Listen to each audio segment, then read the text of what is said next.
We all know the business leaders, they are one of the most influential individual in the society who really play a crucial role in shaping the future of our planet.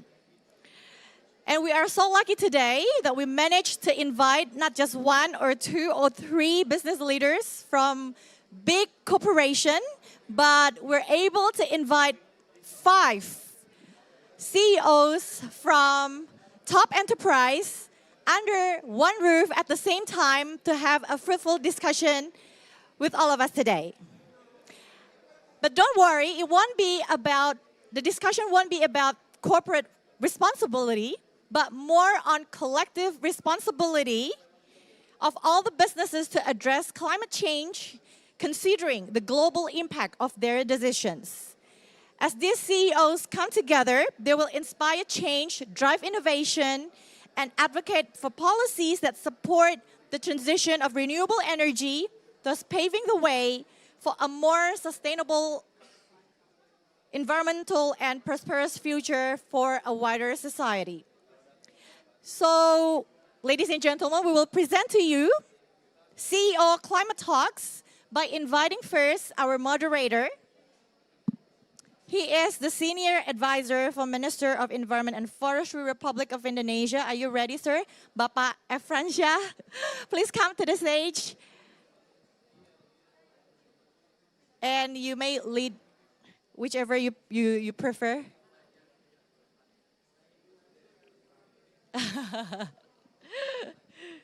Okay, let's put a spotlight on Pak Efransyah. Please give him a big appreciation before we start the discussion. Thank you very much.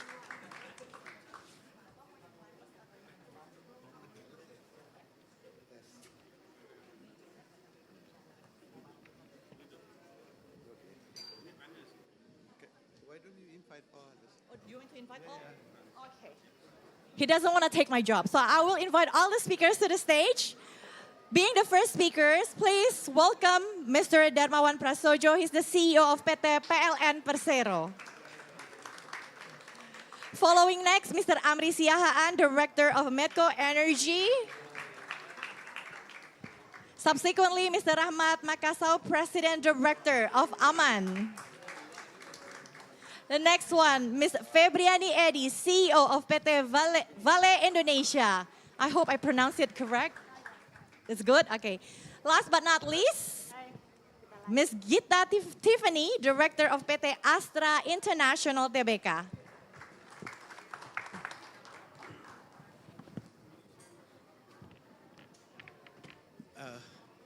Thank you, my friend.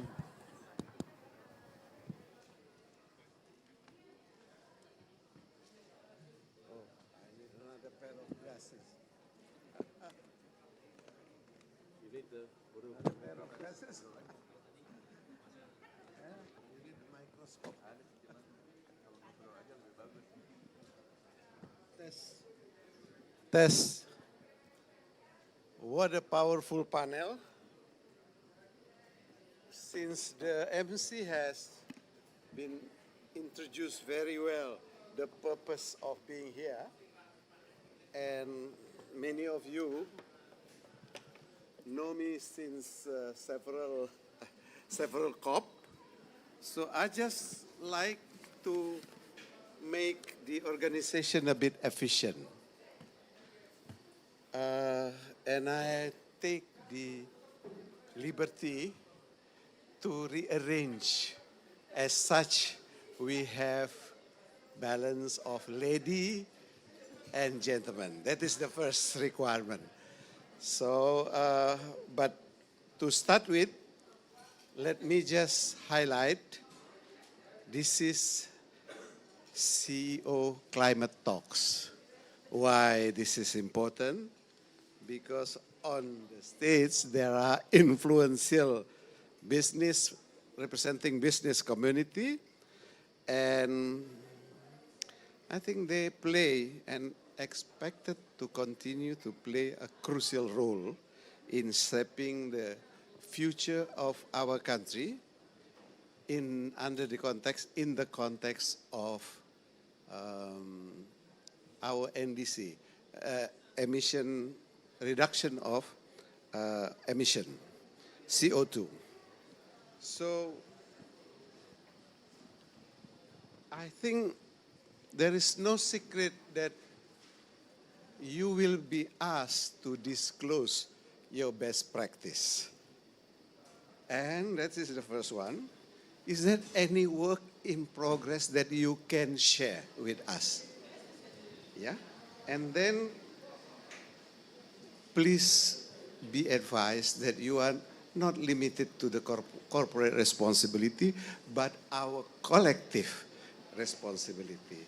So, having said so, I would propose, please object me if you don't like it, 2 rounds. On the first round, on the first round, please feel free to share the slides. Yeah. But if possible, limit yourself to address the questions that I just posed. So the idea here, you may wish to inspire audience on the way forward. That is the overall idea, of course, to support our transition to renewable energy. And please promote whatever sustainable practices that you are currently doing, and share, do not shy to share success stories.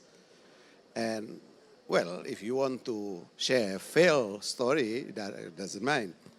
But the idea is to raise awareness that this is a big struggle.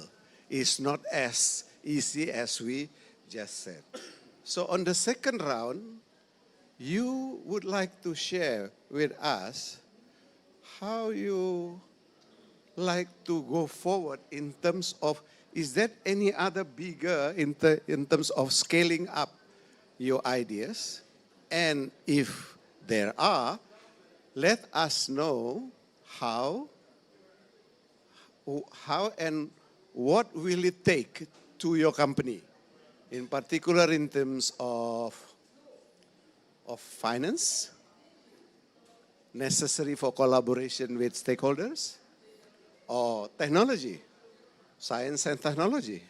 So please be reminded that renewable energy is the further step up from the follow net sing 2030. So follow net sing somehow has been progressing, so you need to accelerate this. Otherwise, we will be talking about this again and again without any solution. So, do you agree with that 2 steps? So, and now, this is a difficult job. I need to invite, please do not challenge me, Pak Darmawan first. Well, they always say, why you prioritize state-owned company? Well, Pak, that is first. And then second, I have to move to lady, Ibu Gita Tiffany, Astra, talking about many portfolios. And then from Medco, Pak Amri, if you don't mind. And we go back to lady, Ibu Febriane, our old friend, to talk about Vale. And Pak Rahmat Makasan at the end. You mind? It's okay, yeah? So if it is the case, let us start with PLN. Distinguished panelists, moderator, distinguished guests, ladies and gentlemen, the journey of humankind is facing a very serious threat.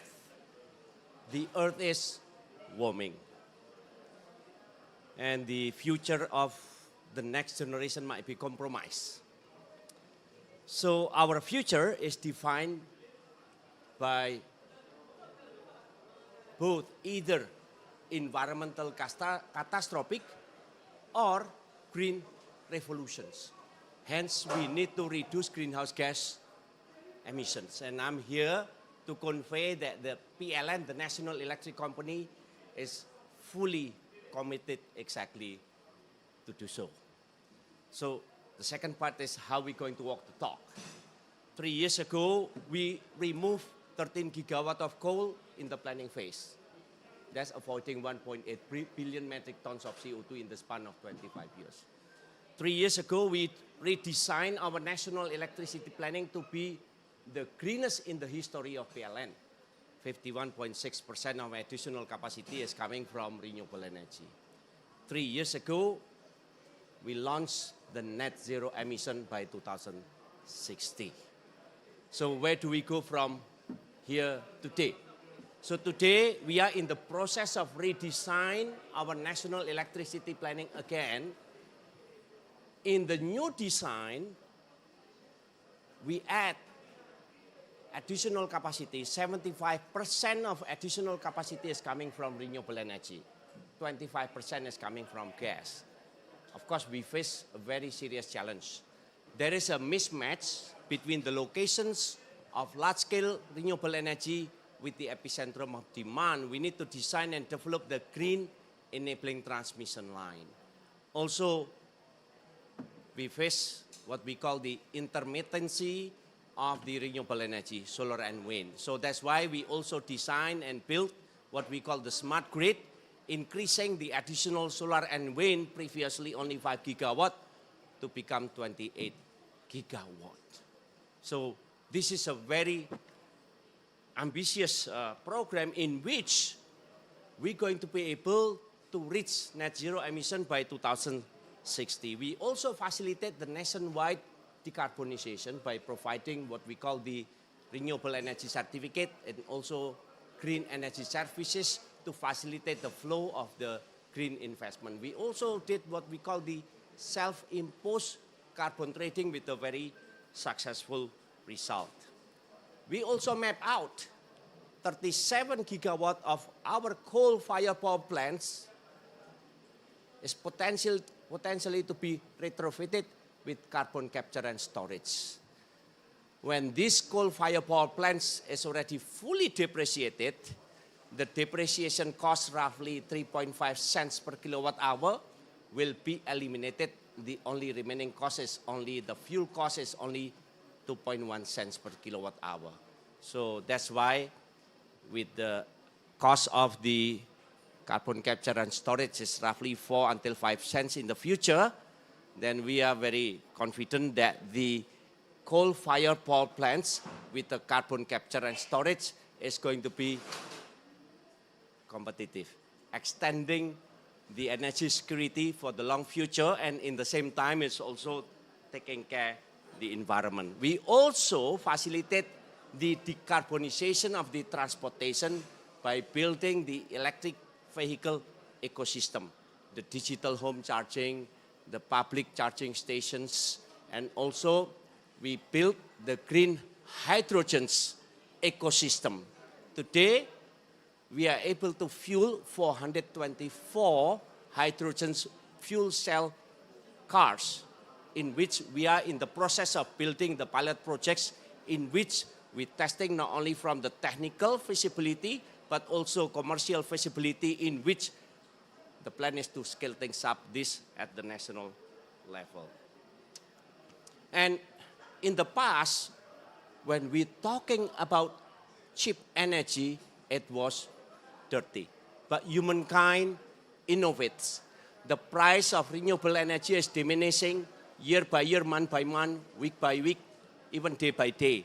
So today, when we're talking about renewable energy, it's cheap. When we're talking about cheap energy, it's also clean. That's why we still believe with innovations, we are able to reclaim humankind's right to survive. And of course, this is what we call the global climate change. Why we call it global? Because 1 ton emission of CO2 here in Dubai is going to have the same damage effect with 1 ton emission of CO2 in Jakarta. That's why they call it global climate change. They didn't call it with local climate change. So that's why this is a global problem. The only way to move forward is through collaboration. This kind of events, the COP28 is giving us a sense of pride, a conviction that the previously fragmented global communities to become unified and giving us a conviction no matter the challenge ahead, we're going to be able to keep moving forward to combat climate change. And why is it important to do the transition of energy in Indonesia? First is we have the momentum of rapid economic development today. So we need to provide affordable green energy to keep the momentum of the rapid development. But in the same time, of course, this transition of energy, the development acceleration of renewable energy is also the opportunity for us to build the national capacity, to create more jobs, to give prosperity to the people, to eradicate poverty, but in the same time also taking care of the environment. And there are so many international environmental agreement, Kyoto Protocol, Paris Agreement, but we doing this not only because of those environmental agreements, but we doing this because we do really care. We need to make sure that the future of the next generation should be better than ours. And we need to create a future in which renewable energy is not only the source of power, but renewable energy is the source of hope. Let's join hands. Let's work together to create sustainable future for generations to come. For PLN, the National Electric Company, in the past, our main job was only to provide electricity. But today, our main job is not only to provide electricity, but our main job is to take care of the environment. What is electricity is our byproduct. Thank you.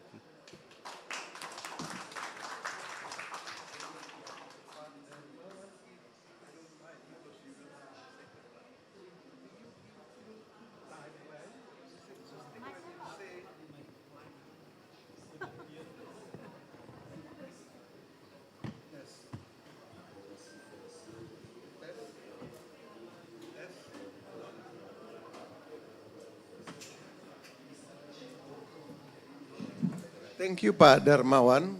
If you don't mind, on the second round, will you include, because it's interesting to note the 75% additional will be coming from gas. Will you describe a little bit about timeline of this? Yeah, how long will it take? I think it's interesting to know. So I go for the first round still.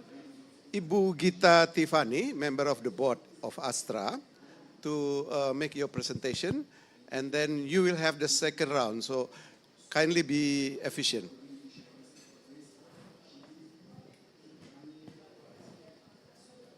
Thank you. Thank you. Can everyone hear me? Thank you. Good afternoon, everyone. First,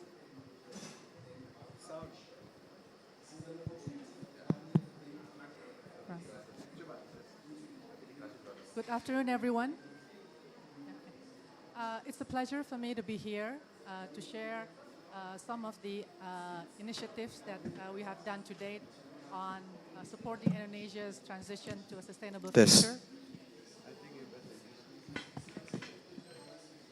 Thank you. I'll greet everyone again. Good afternoon, everyone. It's a pleasure for me to be here to share some of the initiatives that our company have done today in supporting the Indonesian government to transition to a sustainable future. But also I'm excited here to listen and learn of others sharing their stories. Maybe before I talk about what initiative that our company have done, a little bit about our company. Astra International is a conglomerate with a market cap of 14 billion US dollar. We have 7 business lines. I think in Indonesia, probably people identified us more as an automotive company. We're involved from manufacturing, distribution, and retail of several brands, including Toyota in the car segments and Honda in the motorcycle segments. We have around 200,000 employees that support our group. We have around 1,800 installations across Indonesia. And through our contribution, public contribution, we supported communities surrounding our installations through 4 areas. One is education, environmental, health, and entrepreneurship. Through this public contribution, to date, we have supported around 1,200 villages and hamlets across Indonesia. In terms of our initiative, last year, we stepped up our sustainability journey. We launched our 2030 sustainability aspiration that comprised of 10 aspirations that we want to achieve by 2030. Among them is we want to improve reducing Scope 1 and Scope 2 GHG emission. And the second one is to increase our renewable energy mix by 2030. In achieving these aspirations, we want to be a more resilient company that contribute to the resilient Indonesian economy through 3 things: resilient portfolio, resilient business operation, and resilient communities. On the resilient portfolio, our company actively supported PLN in their Indonesian transition journey by investing in cleaner energy. We have started to invest in solar PV installation and also mini hydro project. To date, we have installed around 13 megawatt peak solar PV installation, and also our mini hydro project can generate around 40.3 million megawatt when all our installations are in operations. Also, we're happy to also share that recently we have signed an agreement to acquire a stake in a geothermal company that will generate 2 times 49 megawatt. And we will continue to invest in cleaner energy. We're looking one opportunity of waste to energy in Legok Dangka, West Java. The second resilient portfolio that also we supported is the development of electric vehicle ecosystem in Indonesia. We have our new product in the portfolio, which is an EV charging station. This is actually an EV charging station using our own charging machine that can charge all types of electric vehicle. We have installed around 69 EV charging stations. This is also in collaboration with PLN. And then we also, in the EV car segment, year to date, our Astra car EV, XEV segment market share is more than 50%. And on the resilient business portfolio, this is where we focus on basically reducing our GHG emissions. We were able in 2022 to reduce 10% of our Scope 1 and Scope 2 GHG emission compared to the 2019 baseline. And we're also able to increase the use of renewable energy mix by 43% using solar PV. And also in our agribusiness, we use biomass using our fiber and shell in palm oil fruit that was able to basically serve almost 90+% of the energy use in our agribusiness. I think that's some of the things that I would like to share, Pak Efran. Thank you.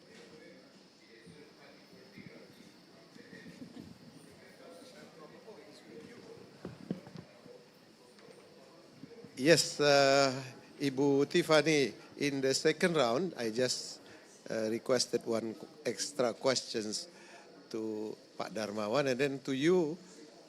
How, because the business line seems more diverse, and how you involve young generation here? It is something that I understand it will be mobilized much from your side. So include that in your second round. So where should I go now? Pak Amri. Pak Amri. Medco is still there. Yeah. Go ahead, Pak. Okay. Thank you, Pak. Guys, can you show the slides, please?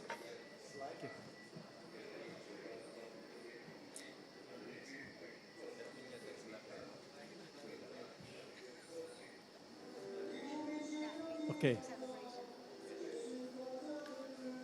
I'll just continue while waiting for the slides. Okay. Okay.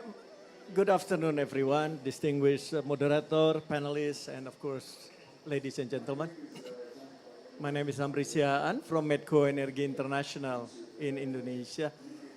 So, for those of you who doesn't or not yet familiar with Medco, Medco, as Pak Hilmi said in the previous session, is a energy company listed in the Indonesian Stock Exchange.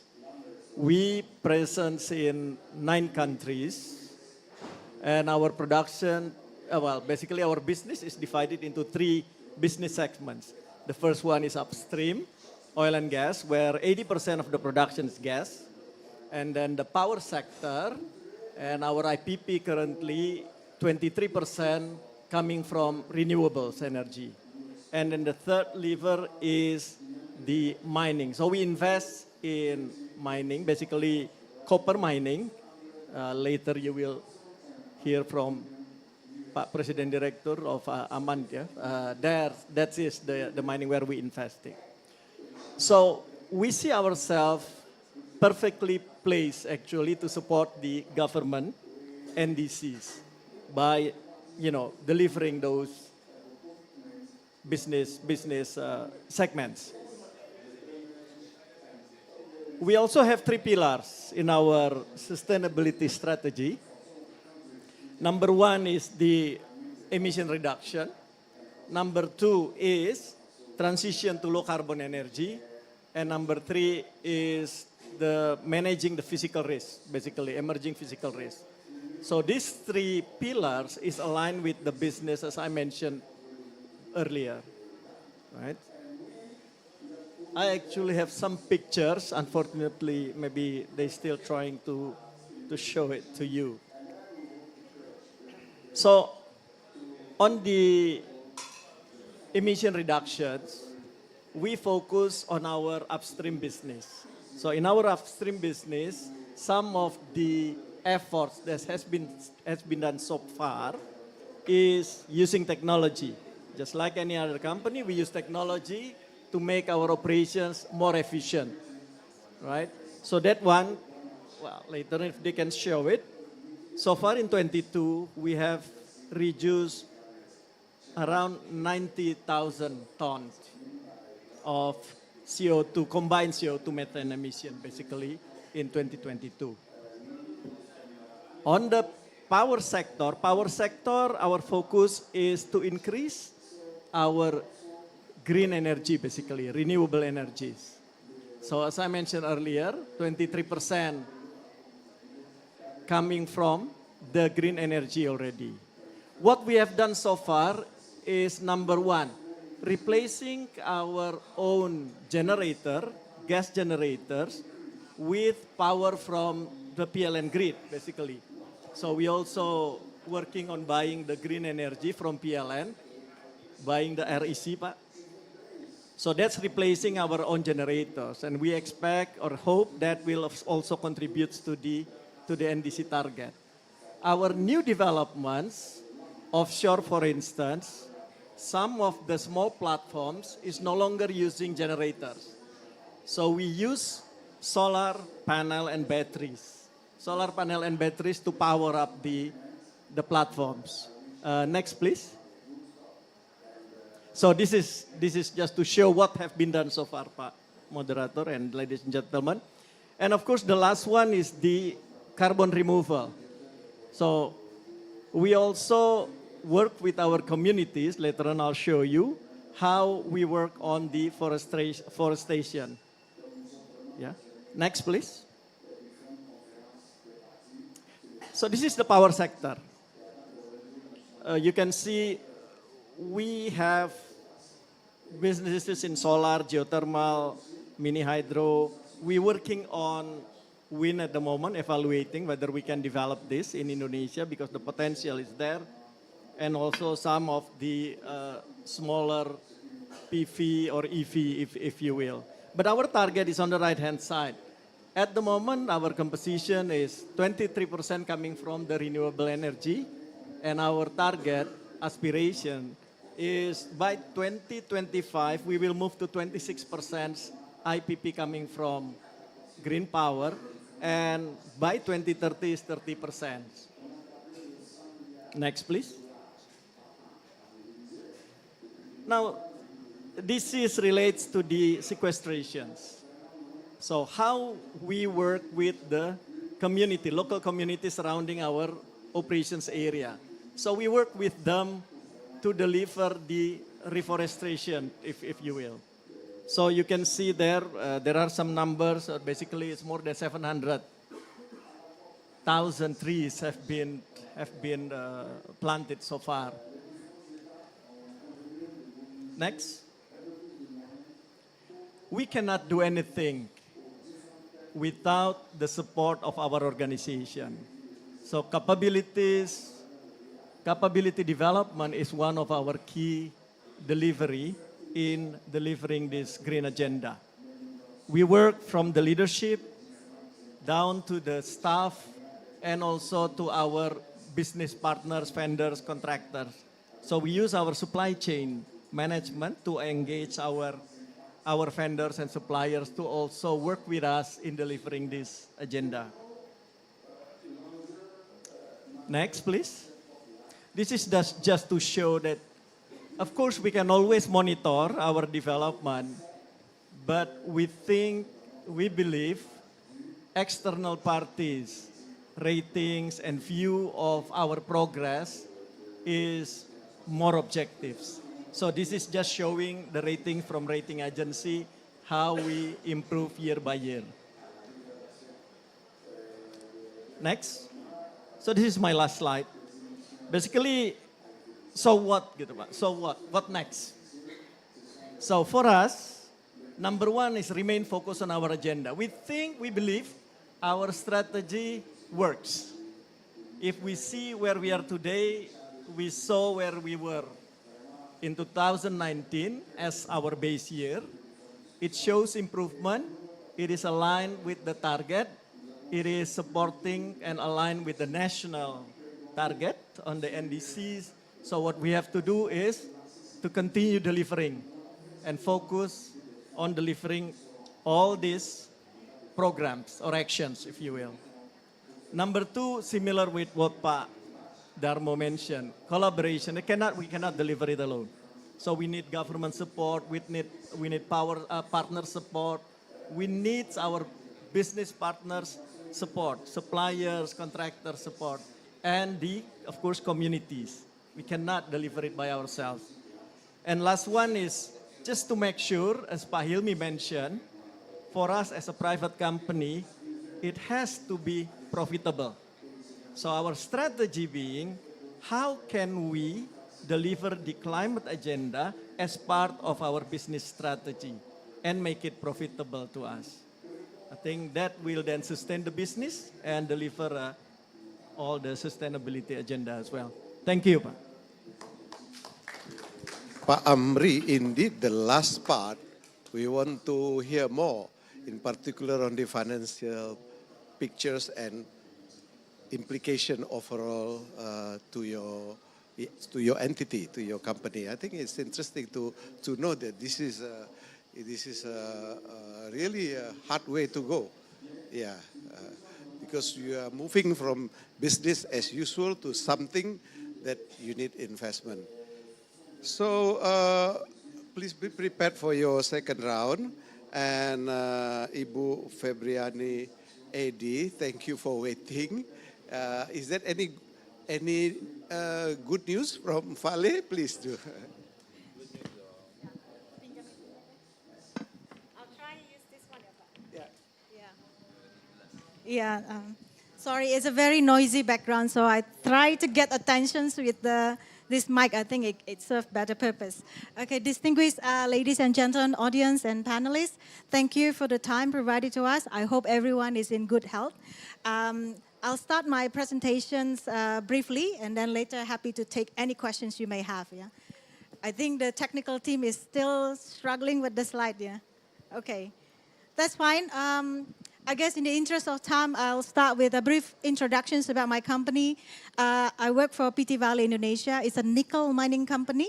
It's a very old company. It started in 1968, so more than 50 years now. We have never exported raw materials in starting from inception until now. So everything is processed in Indonesia. So I think long before Indonesia campaigned for downstream value, we already started doing that. So let's go back to the first slide. I like to start with this slide because in all of my presentations, I always start with this picture. And why is that so? This is a picture of Matano Lake. It's in our mining area in Sorowako. The reason why I start with this lake is not only this lake is so beautiful, it's one of the most beautiful lakes that I've seen in my life, but it also tells a lot of story about how we mine. So the mining operation is really next to the lake. You can tell that one of the biggest challenges with laterite mine is managing the effluent water coming out of the mine, the toxic water and how we capture and then diligently process and then discharge. Ultimately, all of the mine water will be discharged in Matano Lake. This is the end of the mining water. And then this lake is also the source of drinking water. So we drink the water. That's why I felt the need to share these pictures because it tells a lot of story of our commitment in managing our mining environmental. Next slide. Yeah. So I mentioned before, we started in 1968. It took us 10 years to build the plant. So the first productions was in 1978. Our product is nickel in matte. Today, our capacity represents 3% of the global nickel supply. Very proud to say, although our shareholders consist of Indonesian and foreign, but today the company is around 99.7% Indonesian and 87% residents of Luwu Timur, the regency where we are. I'm Indonesian from Sumatra, and I hope one day my position will be filled in by someone from Sulawesi or Luwu Timur. We do have a plan. It's coming. Next slide. Yeah, I think more and more now the world is talking about decarbonizations, right? Everyone knows we need to decarbonize our planet because of climate change issue. However, I think more awareness today that this decarbonization come with some consequence. This decarbonization of our planet needs a lot of minerals. So everyone talk about transitions to energy, green, solar panels, you know, this and that. But ultimately, all of these technology and green energy needs minerals, and minerals coming from the mine. So nickel, copper, cobalt are among the critical minerals required to decarbonize our planet. So I guess this slide is telling a story that we are the solution. Therefore, the mining and the processing of the material has to be sustainable. Because otherwise, we are moving the downstream problem to upstream. What's the point? So you can imagine if we burn and emit more carbon, meanwhile, our product is a solution for decarbonization. What's the point? So it's very important that we have a sustainable process. Next slide. I guess this news, if you follow international news, more and more pay attention to Indonesia because we are the center of nickel productions in the world today. And then there are a lot of scrutiny now and pressure for us to produce our nickel and our minerals, copper also sustainably. So particularly carbon.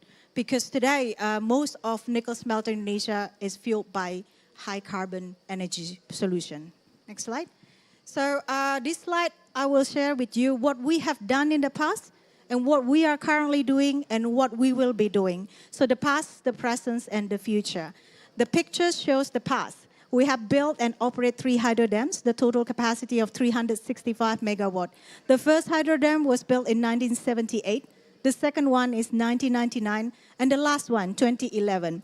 365 megawatt today, it power 100% of our smelting activity. So all of our smelting activity today are powered by hydropower. So that makes our plant today one of the lowest carbon intensity plant in Indonesia. Now this has been a past. What are we doing today?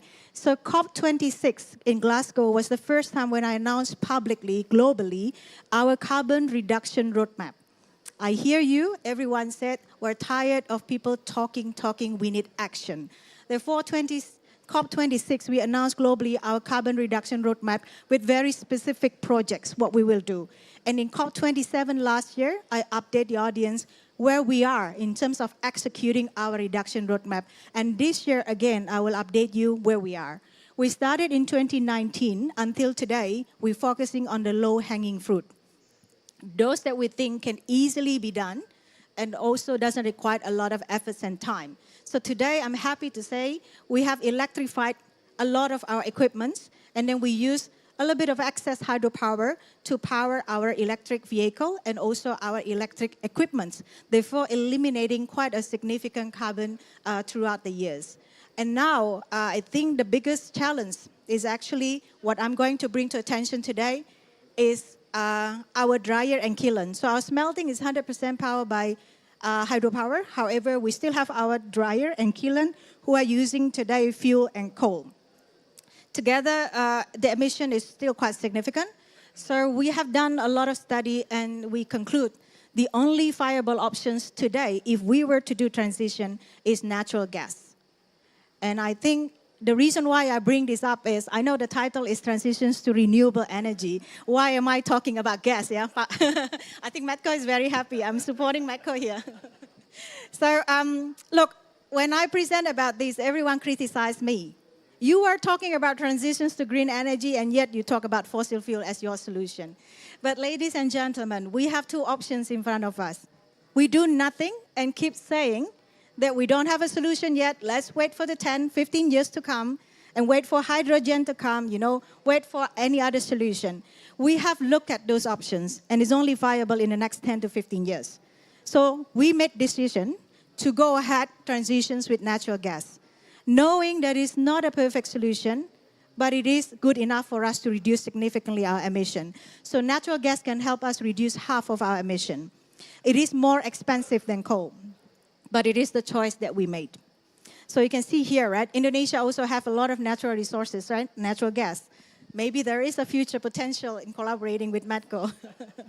Okay, next slide. I just want to say that that's the existing operation, but we do have greenfield project, 3 greenfield project in Central Sulawesi, Southeast, and South Sulawesi. Together with the mine, with our partners, we'll be investing $8.6 billion US, and we have committed for all of our new projects, we will only use low carbon solution. And therefore, all of our project will be built based on a first quartile carbon intensity globally. For Morowali RKF, we choose natural gas. Again, natural gas, right? I think this is also an opportunity to share with you the challenge that we face. We are all a CEO here sitting. Even in our level, we're facing a big, big challenge, right? I'm very grateful. I get a lot of support from our shareholders to go ahead with these options. But a lot of our investors still don't get it. And even until today, we're still getting a challenge. I was challenged personally. Why do you go with natural gas while you can still do coal? Our Indonesian government and regulations still allow us to do coal. Natural gas solution will cost me $300 million capex, higher. But the point is, if we don't start, what hope do we have? And I always said ESG is beyond compliance. You don't do that because the regulation requires you to do it. You do that because it is the right things to do. It required a lot of cost, capex, I think $300 million for this plan, extra. And then OPEX 22% higher, depending on the ratio of LNG and coal price. However, it is the choice that we made. I believe the larger the corporation, the bigger assets we have, the bigger responsibility we have. So we have to make this decision. If we don't start, then who will start? So I hope I can get more people behind us and taking position, taking difficult decision, and fight for it. Because otherwise, there will be no future for all of us. There will be no job. There will be no economic growth in a dead planet. We all know that, and the planet is boiling. Okay, next slide. I think it should be the last one. Anyway, I talk a lot about energy solution, but mining has always been criticized globally for our deforestation. So what we do is we take this seriously. We have a nursery which recently upgraded to a biodiversity park. In March this year, we have opportunity to have President Joko Widodo come and visit and inaugurate our biodiversity park. Today, the capacity is about 700,000 seedling. We use only half of the seedling that we built. The remaining is donated to the government and community so that they can do planting as well. We also do reforestation outside concession.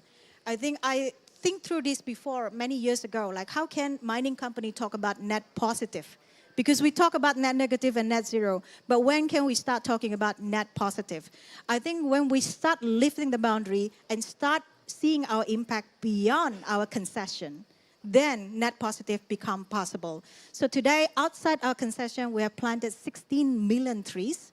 On the land bank basis, we now planted almost 300% of what we have opened in the last 50 years.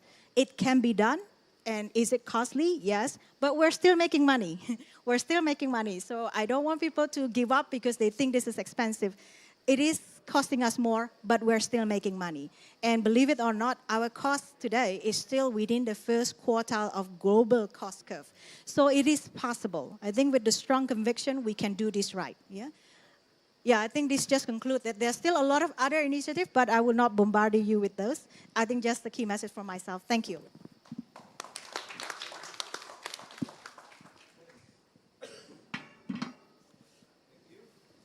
Can anybody behind there make this work? So, because there will be questions and answering questions, yeah. Ibu Febri, I don't have anything for your second talk because you're talking about present, you are talking about future, and more importantly, you are still making money. So then that's fine. Well, but please do some message to convey in case of you have expectation. I think our last speaker, last but not least, Pak Rahmat Makasan is from Aman. I thought you were talking about something much more at the strategic level here, according to the title. But anyway, I give it to you. Thank you, Pak. And Ibu Febri, you are not alone. We actually on the same path, so. Thank you. My name is Rahmat Makasau from Aman Mineral. For those of you who's not aware, Aman Mineral is a mining company. We mine copper and gold, as Febri mentioned, copper, nickel, and those commodities are very important for green technology. So Indonesia, I think, is very lucky to have both commodities in our countries. Aman's been the money has been operated the last 20 years. It's been challenging. Our focus is continue mine, reducing cost. And in the last 6-7 years, the challenge is increasing because now we are now have to think about reducing carbon emission. And Aman is committed to support the government target to achieve net zero target by 2060. So I will share a little bit of our progress. Maybe I should say our execution, because some of the plan we mentioned a couple of years ago now has been executed in 3 different subjects. One is transition to the greener energy, or to the cleaner energy. Next slide, please. Next slide. Lagi. So, one more slide. So in 2020, we actually already operate and commissioned the solar plant in Sumbawa. This is the biggest solar PV in Indonesia at this stage, and hopefully there will be more solar PV come up in Indonesia. So starting in June 2022, our mining is actually run by solar PV with additional solar PV to contribute. And the plan is similar like what Febri just mentioned. The plan is by 2025, 2026, we will shut down our coal plant. We are now also in the process of build gas power plant. And hopefully sometimes next year we will start commission by phase. And in 2026, if all goes well, then the coal plant will be shut down. So we are in the process of executing that plan. And next. This is an important thing I want to mention, that in our our execution in our operations now, we try to, the message of reducing greenhouse gas emission, it should become normal. Then it should become a thing you have to do day to day, and you think you have to chase every day what you need to achieve, what you need to, what you will get by doing better activity in reducing gas house emission. So we keep tracking all of these activities. You know, we have a program in place and try to capture each activities just to promote the individual, to promote department, to promote the managers. You know, what are your initiatives you will bring to us, to the companies, in order to reduce green gas emissions. So I think this is an important program we are going to continue roll out going forward, because we know as a mining company, we cannot just flip and have 2, 3, 4 programs and we become net zero. It's going to be a long path in order to achieve that, because our operation is involving trucks, involving many equipments, and in order to change all those equipments to cleaner energy, it will take time, and technology is still, you know, it's still far away. So we have to do it phase by phase, slowly, but we need to make sure our managers, our people on the ground, have in their mind that, you know, this is our target, this is our goal. Going forward, we have to thinking about what activity we are doing to reduce gas emission in our activity. So that's about transition energy and reducing gas emission. Next, I want to talk a little bit about the freshwater conservation and reclamation program, which is one of the good things we do in Aman. So we reclaim around 800 hectares in Aman. So we are doing reclamation while we are mining. We are not wait until the mining is completed. So we do concurrent reclamations. And, you know, we receive many awards of these good practices, which I think, you know, proudly share to everyone. I think a couple of good mining in Indonesia include Vale doing good job on reclamations. And we also, similar like Vale, we also do watershed rehabilitation. Kalau di Indonesia, DAS, ya. DAS, ya. DAS, so we reclaim around more than 6,000 hectares, watershed, which consists of area in Nusa Tenggara Barat where we are operate.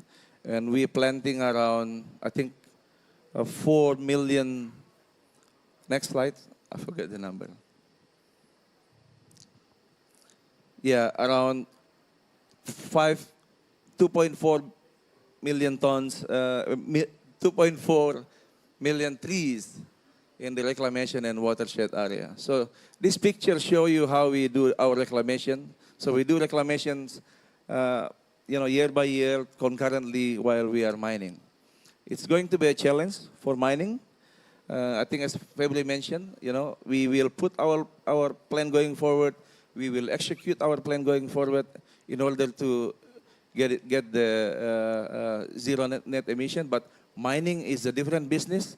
Mining is going to be a challenging, and then it will take for us as a miner to achieve that target. But one thing for sure, Aman Mineral, we are committed to achieve net zero target by 2060. Thank you.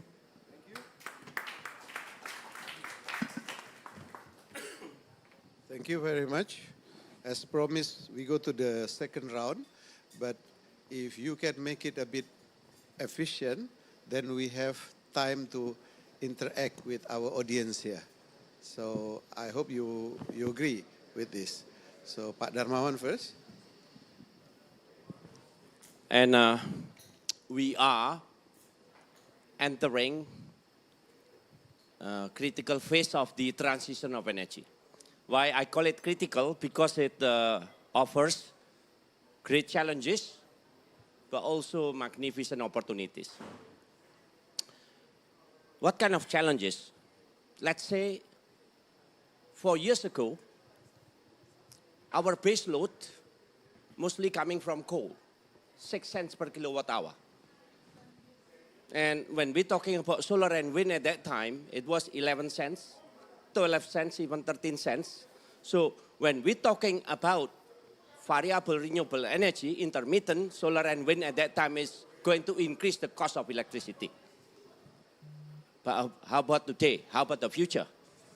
Moving forward, is we going to use hydro, geothermal, gas-fired power plants? It's not 6 cents. It's not 7 cents. It's 9 until 11 cents. While the price of solar and wind today is already diminishing to become only 5.5 cents, 6 cents, or 7 cents. Meaning today, when we add solar and wind, we're going to be able to reduce the overall cost of electricity. We call it the levelized of cost of electricity. That means one thing. Innovation is the key. So how PLN approach this? We need to design environment, ecosystem that is conducive for innovations.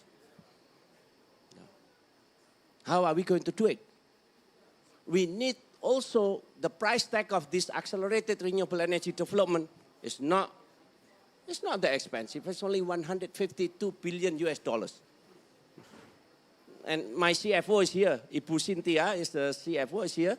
I asked sis, how much of capex do we have? And I can convey to you, PLN is not going to be able to bear the burden alone.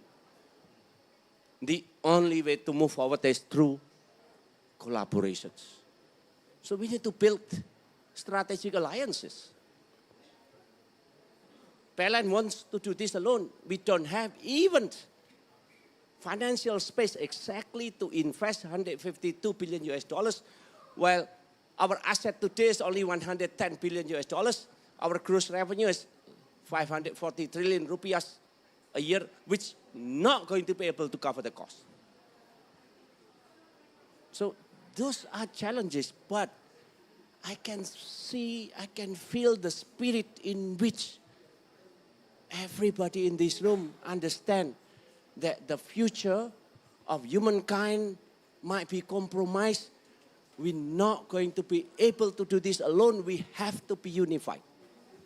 So that's why today I talked to Medco, Pak Hilmi, Pak Eka, I talked to Bu Febri here, Pak, from Aman here, with Bu Febri, we team up. Bu Febri came to us, and she brought one director, and I brought 4 directors, 12 executive vice president, and 2 president director of the subholding. And she asked, Pak, what are you doing? Why I bring only 1 director, and why you bring the whole troops? I say, Bu, we are here with one purpose of all. We need to team up. What do you need, Bu? And she started talking like, oh, we're going to build this, smelter here, this year, you need this kind of electricity. My question is very simple. How are we going to be able to do this together? And then within 10 minutes, we did the modeling and we presented to her, this is the way we're going to move forward, how we're going to be able to do this together. And I asked her, you want to be the majority of the participating interest? Be my guest. You want PLN to be the majority? Be my guest. We just want to make sure that Vale is going to be able to move forward, to expand, to prosper, and in the same time is going to be able to reduce greenhouse gas emission, promoting growth, and in the same time saving the environment. Can PLN do this alone? No. Can Vale do this alone? No. But together we can, right, Bu Febri? With Medco, I presented to them, we have 37 gigawatt of coal-fired power plants that are ready to be retrofitted. Today it's impossible to implement carbon capture and storage. Why? There is still a depreciation cost. 3.5 cents per kilowatt hour. Fuel cost is 2.5 cents. So total cost is 6 cents. If you add 5 cents per kilowatt hour, it's becoming 11 cents. But very soon, those coal-fired power plants is going to be fully depreciated. There is no more depreciation cost, only fuel cost 2.1 cents, and be my guest. You can add 5 cents, it's still 7 cents per kilowatt hour. It's still very competitive compared to hydro, competitive compared to geothermal. 37 gigawatt is ready for the new business. So what I'm trying to share with you, this is a challenge, yes, a big challenges, but behind these challenges, there is magnificent opportunities. The question is this: can we align between growth, expanding the business of our companies, but in the same time taking care of the environment? The answer is yes, we can. So that's why when you ask, how about the timeline? The timeline is yesterday, ba. But just on the serious note, 2030, business as usual, our emission is going to increase to 461 million metric tons. Our NDC, we already committed to 370 million metric tons, but we're not happy with that. Our RUPTL, the National Electricity Planning, with the new RUKN, Rencana Umum Ketenaga Listrik Nasional, is much more ambitious. It's going to be reduced to only 334 million metric tons of CO2 emission by 2030. And then from today until 2040, we're going to increase our additional capacity, 75% coming from renewable energy. 32 gigawatt of hydro and geothermal. 1 gigawatt is $2 billion for hydro. 1 gigawatt for geothermal is $2.7 billion. You add up the number. 32 multiplied by 2.5 is roughly $70 billion. 1,000 triliun, Bapak Ibu. We're talking about 28 gigawatt of solar and wind. We're talking about $21 billion of green line transmission, green enabling transmission line. We're talking about $5 billion of smart grid. Is this challenge? Yes, of course it's a challenge. How we going to be able to design environment conducive for investment? First thing is this: each of the project has to be technically feasible. Technically feasible, is it enough? No, it's not enough. It has to be also commercially viable. We need to design a contract that is based on the spirit of fairness. Anybody invest in the ecosystem of PLN? My first job is to ensure whoever invests in the PLN ecosystem is going to be able to recoup the investment back. Otherwise, nobody going to invest. They're going to be better off to put their money under their own mattress, not investing in the PLN ecosystem. That's the point. So the second point is we need to do the de-risking of the investment in the renewable energy project. And then, of course, it's commercially viable. The rate of return is going to be commercially making sense. Then with that, we're going to be able to keep moving forward with multilateral investments, with the private investment, investor, blended finance and everything in such a way, we're going to be able to deploy not only national communities, not only regional communities, but international communities in such a way we design environment conducive for investment. We design environment conducive for collaborations. With that, that's the only way to move forward. Thank you. Thank you very much, Pak Darwan. I love the way you give us picture about this financial situation. So some of us, because we never heard this, we think this is a small scale. This is a much bigger scale, but there is an incentive after if we manage to pass this through. Ibu Tiffany, Ibu Tiffany, will you have the second round? Yeah, and what did I ask you? I asked you about young generation and collaboration because I understand your business line is very wide. Thank you. Thank you for the question. So we have several programs for youth. One of them is our One of them is our Satu Indonesia Awards that we have carried out annually for the last 14 years, where we identified generasi muda or the youth across Indonesia that have contributed a lot in their communities. One of them, the area is on environment. So we have, to date, we have supported around 600 youth that contributed to their surroundings, and we try to support them and foster them so that they can have a bigger impact. And we also collaborated them with our Astra Village program. So one of them have innovations on mangrove. We actually collaborate them with our villages that have the potential to grow mangrove. One actually relates to solar PV. We also collaborate them with villages in remote areas that can use solar PV. I think that's some of the programs that we've done on the youth. Yeah.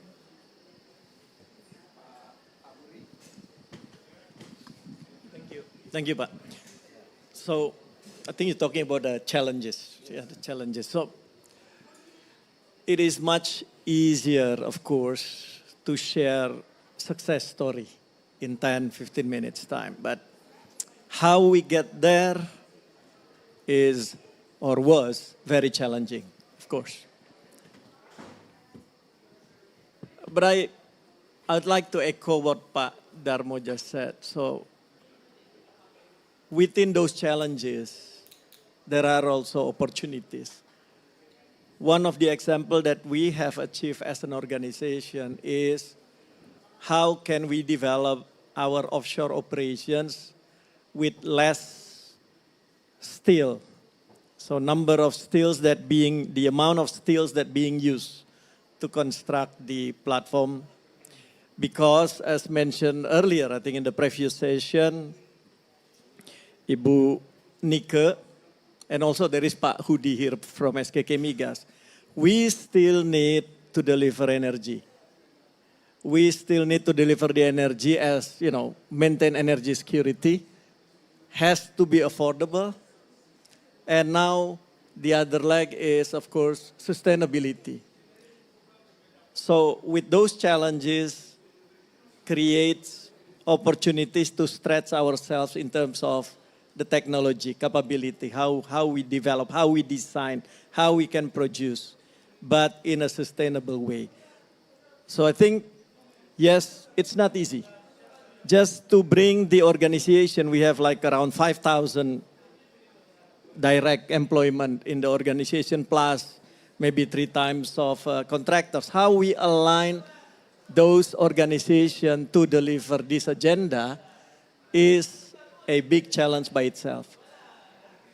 So I go back to what Pak Darmo said again, is collaboration. So if we can get the internal organization trained, educated, and aligned, and working together with the government agencies, the state-owned companies like PLN, and others like collaboration like Ibu Febri or so, Aman, if we can collaborate and deliver that in an economic way, so still profitable, then I think yes, we can achieve that. Aspiration of Medco is to achieve Scope 1 and Scope 2, net zero by 2050, and Scope 3 by 2060. So 50 for Scope 1 and 2, 60 Scope 3. We think we can still hold that as our aspiration and target, and we are working towards that. And yeah, hopefully by working together we can deliver that. Thank you.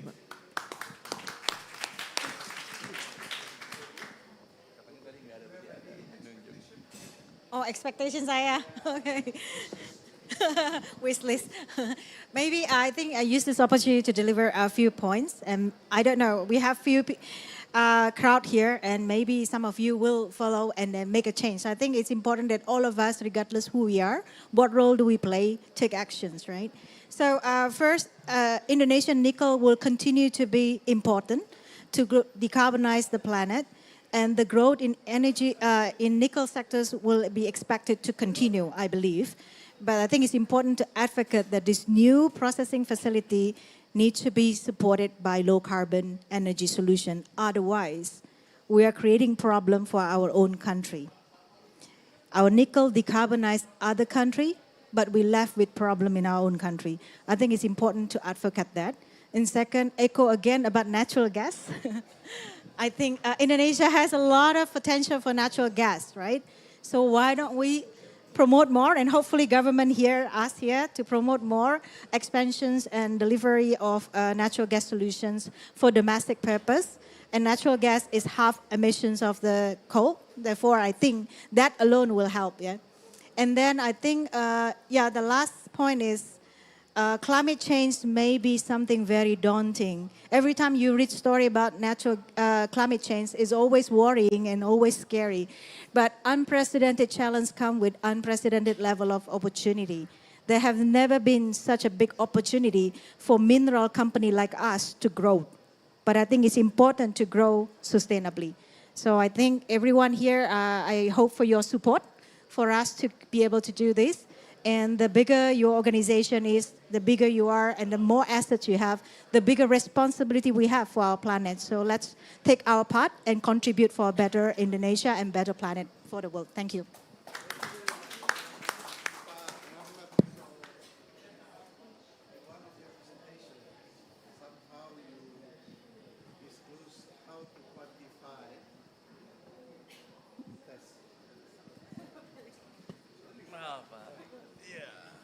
Yeah, you managed to quantify target reduction for several steps in your operation.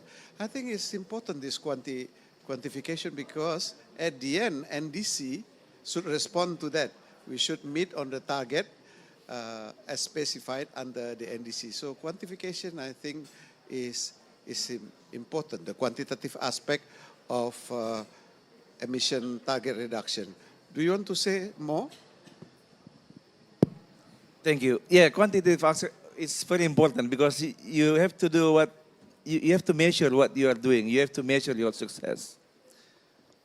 Okay, mining business is always associated with damaging environment. But I can tell you now, some of the mining business in Indonesia, we can operate the mining with very, very minimum impact to the environment. We can do that. I know because I've seen some of our college in Indonesia, we can mine with, environmentally friendly.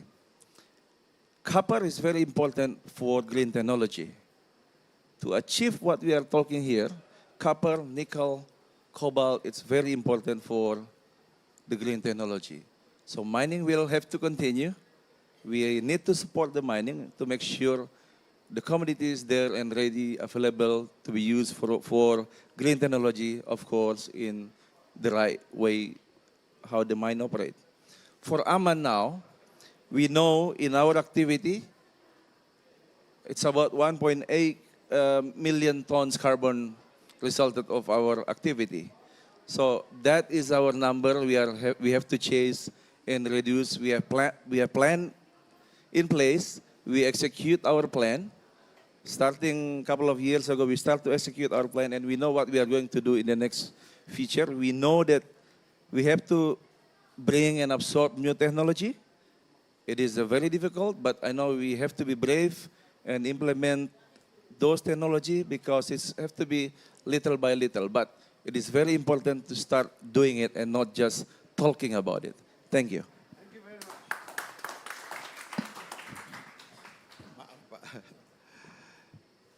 I think it's time to go to the floor.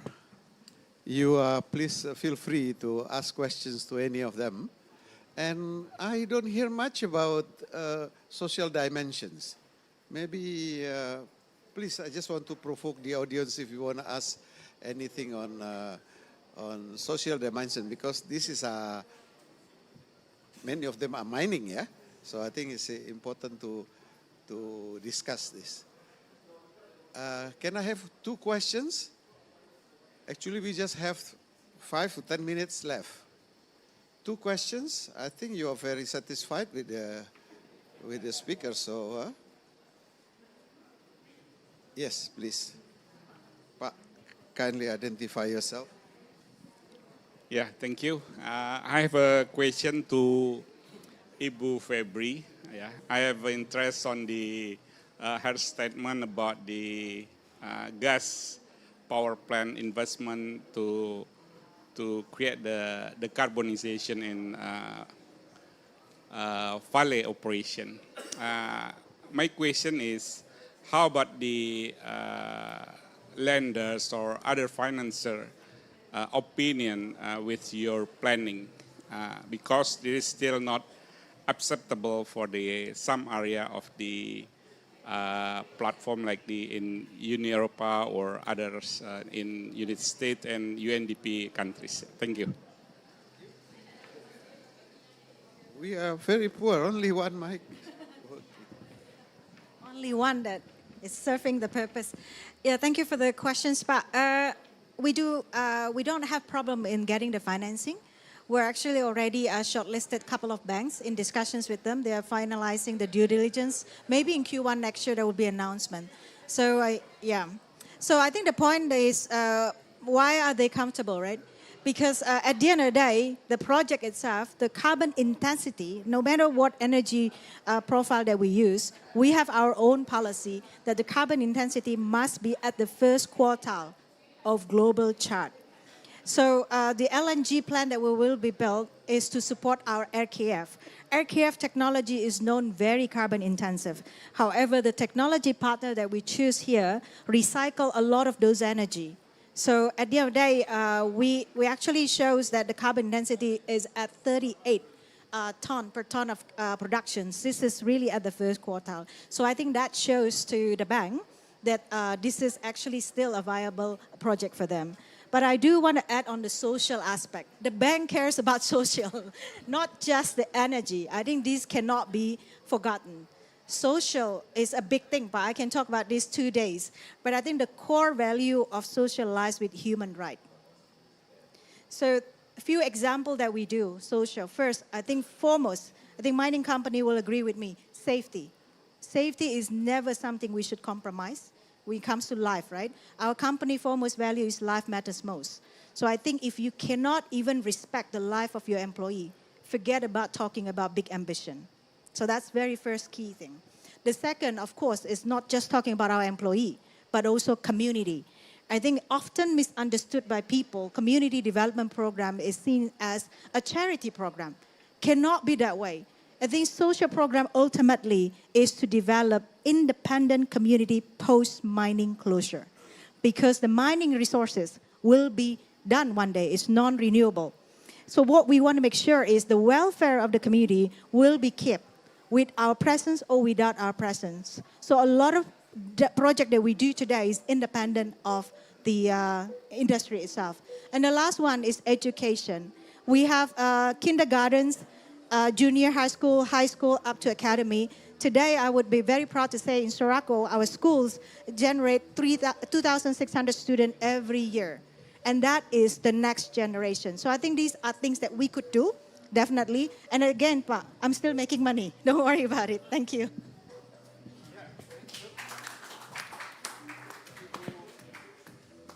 Ibu Tiffany, you want to jump in on social or communities?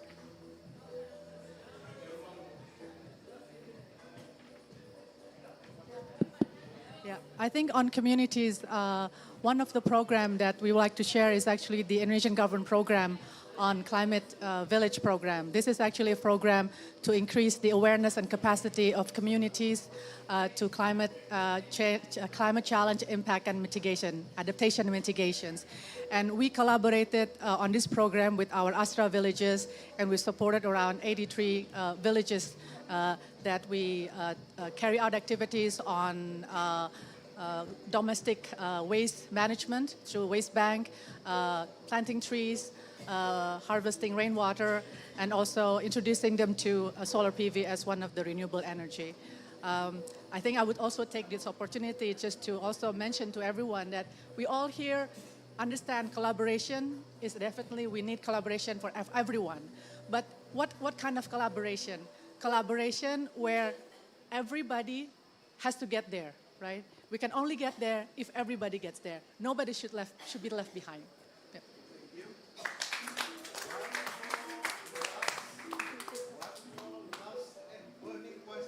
What for the three gentlemen here? Is that any? No. I